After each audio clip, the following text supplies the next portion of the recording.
Honda Click 125. So ito gagawing 180cc mga par. So meron lang tayong inaantay dito na pyesa. So ayan si Aaron. Ayan o. Tapos meron tayo dito ang Honda Click na 150. So naging problema na ito is nag-uusok. Tapos matagal na tambak.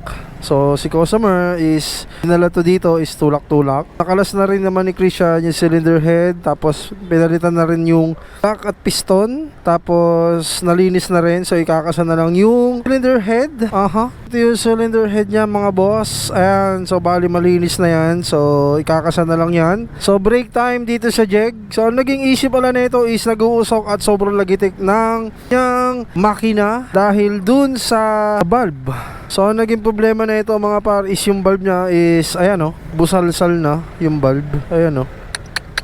Kasi kaso na yan dito sa jeg mga par. So stock engine pa rin itong Honda Click 150. Ang odo na ito is 10K odo. So bata pa to mga par. So natambak lang daw to.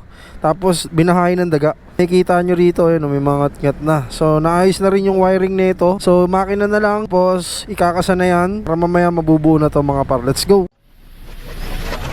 So kasi kaso tayo ngayon dito sa jeg sa Aerox B1. So ito na yung Honda Click mga par na nagkaroon ng problema is Logitech. Tapos syempre palit ng piston ring block. Tapos ayan, kung makikita nyo ito yung naging problema niya. Ayan o, lumubog na yung valve dito sa may arm. Ayan o.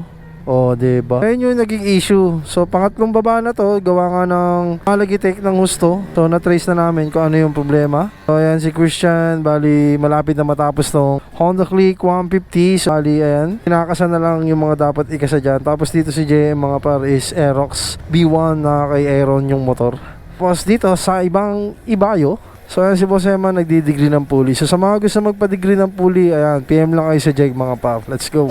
Honda Click 150, so okay na yung Honda Click 150 mga par. So testing natin yung Honda Click 150. So pinalitan natin ng valve, injector, tapos tappet screw, piston ring, valve seal. So stock pa rin to mga par. So test para tayo ng Honda Click 150. Let's go. So yan mga par, oh. Goods na yung kanyang Honda Click 150 mga par. Maandar na siya. Yan, alright. So, yung last natin is 180cc na Honda Click mga par. So, meron pa tayong isang Honda Click na gagawin. So, yun lang mga par. Maraming salamat sa lahat na sumusuporta sa jeg. At syempre, lagi kayo mag-iingat. Peace out. Sheesh.